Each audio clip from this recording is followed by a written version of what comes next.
right now we're working on the fan, and it's kind of nerve-wracking because, geez, you know, you hope you're putting it in the right spot, right? So my goal here is that when I screw the ring to the roof on the outside, I'm not going to be putting the screws through the double metal here. I want the screws to miss all that. And this little goober of glue here, I think I'm going to see if I can break that off just to get out of my way. But the ring fits. This is the inside ring. And we're going to have to trim its length, obviously, so that it actually meets the ceiling. But it's in there, and that's good. So something else I checked was, it's kind of convenient, is the placement of these screws. This is the ring that goes on the roof. This is the way it would go on the roof. This is the top. I used as a gauge this ring and those holes, and they almost line up. See if I could show you here. It's about, I don't know, a 1/16 of an inch bigger. I don't think I can show you here. I'm doing this with one hand.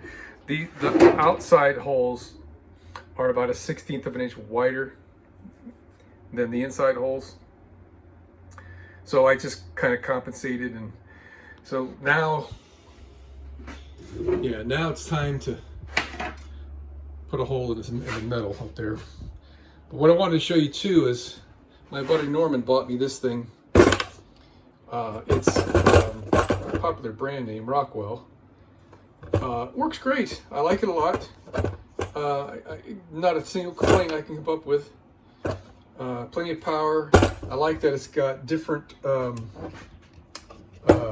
oscillation amount. This is 5 degrees. That's 3.4 degrees of oscillation. And it's also got variable speed. So I was running this on its slowest speed and the maximum oscillation, and it goes through the plywood really easy. Right now I got the knife blade on here, and I was using that to help me cut the insulation, which it did not work very well for that. The insulation was just kind of moving all over the place, but I ended up just using a razor knife. I'll just set that down here for now. So here's the deal, right? I used a router with a 1/4 inch diameter non-guided bit to just kind of rough out a hole here. Got kind of close on that side, just so I could look up inside there and make sure I wasn't going to cut anything. And you know, there's electrical wires that go between this light and the one on the other side that was right in the middle. So I've got it pushed, their wires are pushed way back there now, where I can just barely touch it with my fingers. All right, so, okay, so now I gotta, I'm gonna put a hole through the roof. It would be great if I could put a hole through the roof in exactly the right place where it needs to be, where they go for that. But I don't think I stand a chance of doing that. So I think what I'm going to do is put a hole in the roof in a place where I know that there's not going to be a screw, just as a gauge mark. Or you know what maybe I'll do? I think I'll go I got some really long drill bits. I think what I'll do is I'm going to put a hole in the roof in line with this edge, so I can transfer the edge to the outside and do it on all 4 sides. Maybe I'll do 8 points here, here, here, here, etc. And then I could cut the hole so that that hole lines up with this hole. Let me double check my hole sizes here. So this is the hole size I have in the plywood, and this is the hole size that's going to come through the steel roof. So let's see what we got going on there. Ah, it's bigger. Okay, which is not necessarily bad. Okay, so I just end up doing 1 in each corner, using the corner as a guide, and this long drill bit that I've got here made it easy to get it straightened up. So now we're going to go on the roof and see that we're in the right spot. Hopefully everything's going to be fine here.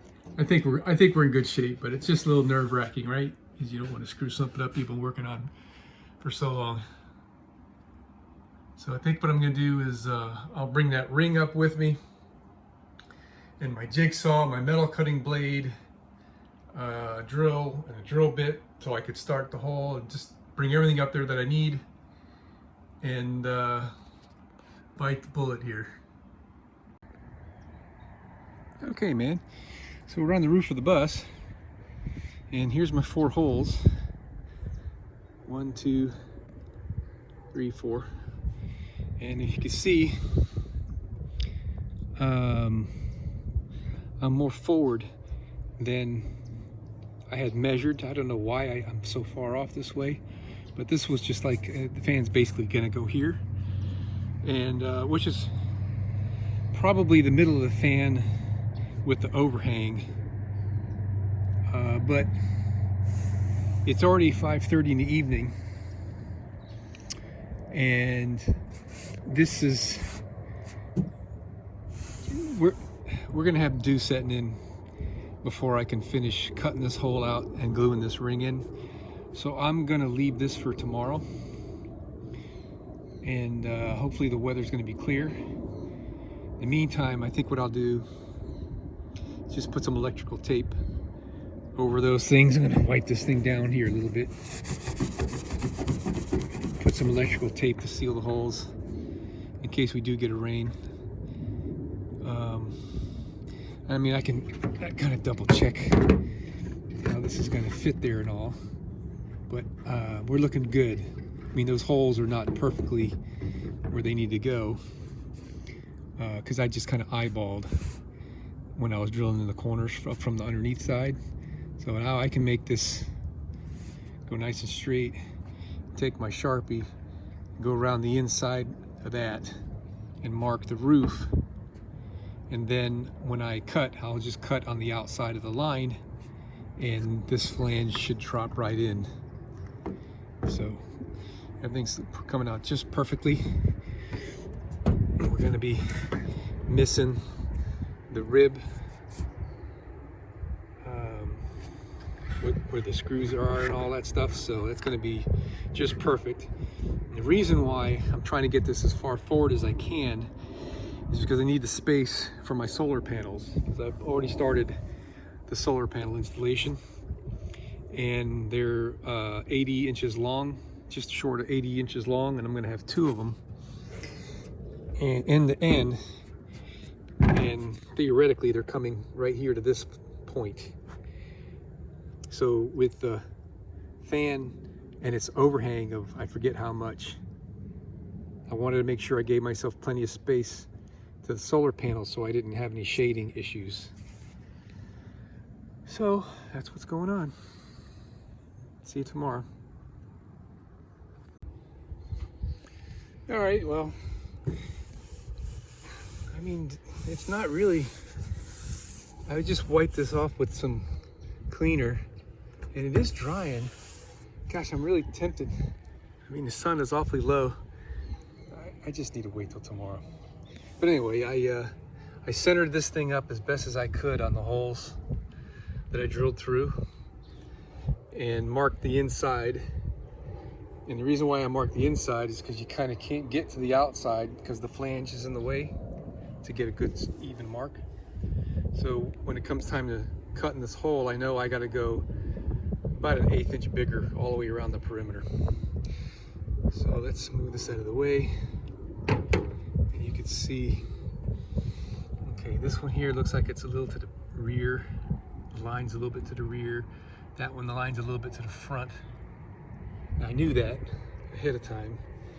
And these guys look like they're right on the money, more or less. This one's, so we're a little turned. And I did that on purpose because when I put this ring up in there, I aligned it with that line up there, and it's a little bit different from what the drill points are showing me. So I'm going to go with that, and assume that that's going to work okay. I think it's going to be fine, but I kind of can't see myself, even though you can't see this unless you come up on the roof. I just got to do it straight, and there's going to be some wiggle room in all of it anyway, so that's that.